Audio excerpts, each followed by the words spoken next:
enfin très chamanique, des fois vous écrivez. Il y a toujours ce lien avec l'animal, ce lien avec le néant, avec l'autre monde. Bah oui, je crois que c'est un sujet que j'affectionne tout particulièrement. Avant, il y avait une espèce de voyante, si je me souviens bien, puis le personnage aussi qui était en lien avec...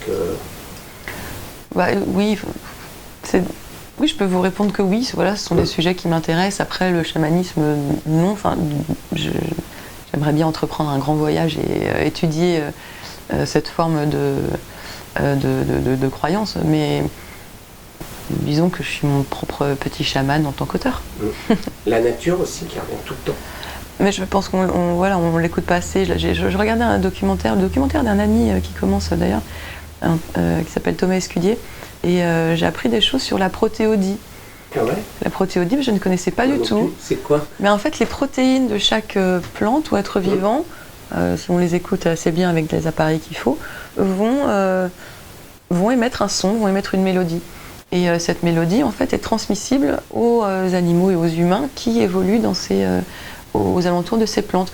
Par exemple, une symphonie qui aurait été écrite dans un champ de tournesol, si on compare certaines notes à cette note de la protéine du tournesol, elles sont comparables. C'est-à-dire que, en fait, nous écoutons la nature nous parle et nous lui parlons. Et tout est combiné.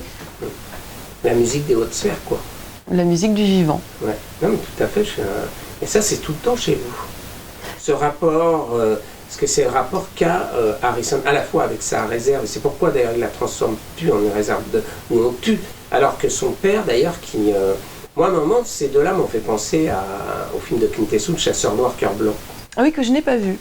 Oui, enfin, son père était, grosso merdo, enfin, pas un personnage que j'apprécie particulièrement, mais il avait une réserve de chasse, effectivement, à peu près à l'époque où Giscard d'Estaing et tous nos amis présidents allaient chasser l'éléphant là-bas, et le lion.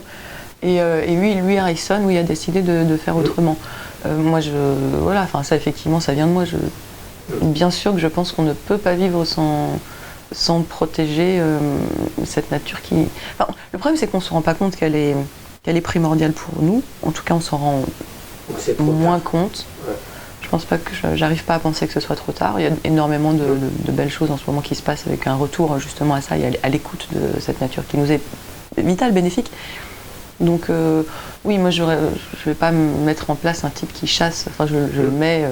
Ça me fait assez mal au cœur de parler d'un éléphant qui meurt. Que je vais pas parler de 50 milliards d'animaux qui meurent. Ça me bouleverse trop. Donc je le fais avec parcimonie. Mais souvent les pères sont des pères comme ça qui n'ont pas d'âme, qui n'ont pas de... Quand on regarde les autres aussi. La figure du père n'est pas forcément toujours positive. Dans les autres, dans le deuxième, le père, je ne le vois pas. Il n'y en a pas. Il n'y en a pas dans le deuxième. Et dans le premier, dans le premier, le père était très bon, très bien, mais visiblement, quelqu'un l'a tué, donc il est mort dans un incendie. Donc, Oui, là c'est mon premier père un peu dur, qui n'a pas élevé son fils, qui s'en est débarrassé.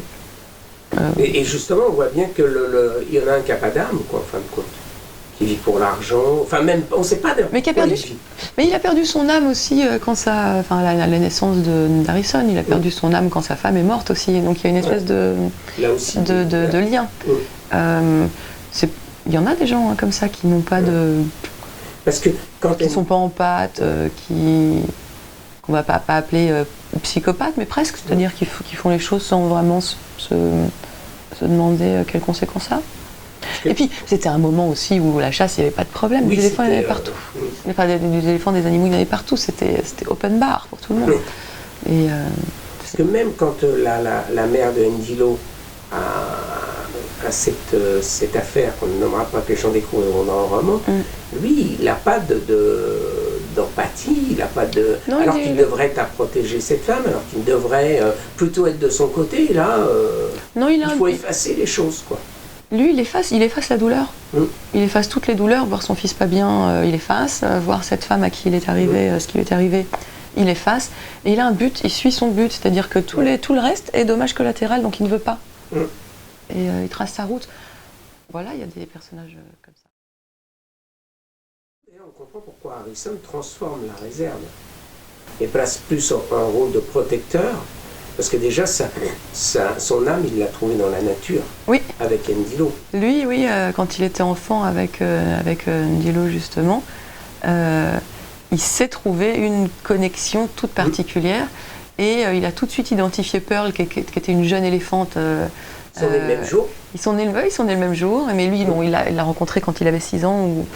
Et oui, lui, il a très vite eu envie de protéger ça. Il est né aussi, enfin voilà, quand il a repris la réserve, c'était le moment aussi où historiquement, ça se transformait. Où tout se transformait. Moi, tout est relativement vrai. C'est vrai que les premières réserves à safari, c'est-à-dire qui ne sont pas des réserves de chasse, ou alors qui gardaient juste une petite partie pour la chasse et le reste pour les touristes, c'était les années 60-70. Avant, il n'y en avait pas. Avant, c'était que pour la chasse. En fait, de temps en temps, une fois, il a tué un rhinocéros noir, mais qui était malade. Et, voilà, il l'a fait tuer pour faire survivre les autres. Ouais. Ouais. Ce qui se passe, ce qui est vrai, hein, ça aussi. Ouais. Moi, je l'ai vu dans certaines, on me l'a raconté dans certaines réserves en Afrique. En même temps, de temps en temps, on fait, quitte à ce qu'il meure, autant le tuer tout de suite parce que ça va rapporter tellement d'argent que ça va aider à protéger les autres. Ça se fait rarement, mais ça se fait. Et on voit aussi qu'il y a 2 voies. Il y a la voie que choisit Harrison, qui est celle de l'harmonie avec la nature. Ouais. Et la voie que choisit Ndilo, qui est celle d'utiliser, c'est que pas nous, mais qu'une grande majorité d'hommes blancs cœurs noirs choisissent, c'est-à-dire d'utiliser la nature. Lui, il l'utilise très tôt. Il décide que, vu sa situation, finalement, le braconnage, ça va lui rapporter. Mais alors, il y a plein de sortes de braconnage. Hein. Il y a de braconnage de bois. Braconnage d'essence, donc c'est pour faire du charbon. Et ça tue une réserve aussi parce que ça tue les plantes endémiques, etc. Mais bon, lui il braconne pour la viande, il braconne de l'impala, du springbok pour la viande. Et donc voilà, c'est sa vie et ça arrive tout le temps. C'est pour ça que dans les réserves il y a des gens qui patrouillent. Mais il y a cette autre forme de braconnage dans laquelle il tombe après avoir rencontré en prison, quand je l'ai écrit, puisque ça s'écrit avec un K, j'ai pas du tout pensé que c'était Banco. Genre Banco Cash. Banco Cash, oui. C'est marrant, je pense maintenant. Il y a même des choses dont vous êtes inconscient. Ah oui, bien sûr, heureusement. Bah oui. Heureusement qu'on maîtrise pas tout. Mais ça, c'est toujours chez vous. Moi, j'ai toujours l'impression qu'il y a autre chose qui parle, quoi. Bon, c'est toujours ça. Et en tout cas, voilà, la troisième forme de braconnage, c'est le braconnage à cette échelle-là. Mais bon, dans le braconnage d'ivoire ou de cornes de rhinocéros, c'est pareil, hein, c'est des petites mains à la base, des petits types qui crèvent de faim, qui vont passer après des années en prison, parce que maintenant ça commence à se durcir et tant mieux. Mais ceux qui amènent les hélicoptères et ceux qui payent et les gouvernements, alors eux, Tintin, hein, ils n'ont jamais rien.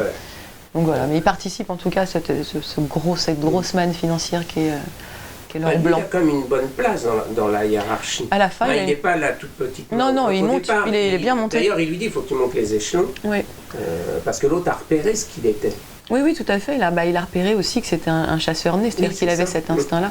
Oui. Et oui, il monte les échelons et après il va justement faire les deals avec des gens des gouvernements, des gens des ambassades culturelles pour acheminer l'ivoire vers les pays asiatiques en l'occurrence. On voit aussi que c'est une vie qu'il ne veut pas, en fin de compte, qu'il suit malgré lui. Parce qu'à un moment donné, il se rebelle quand même.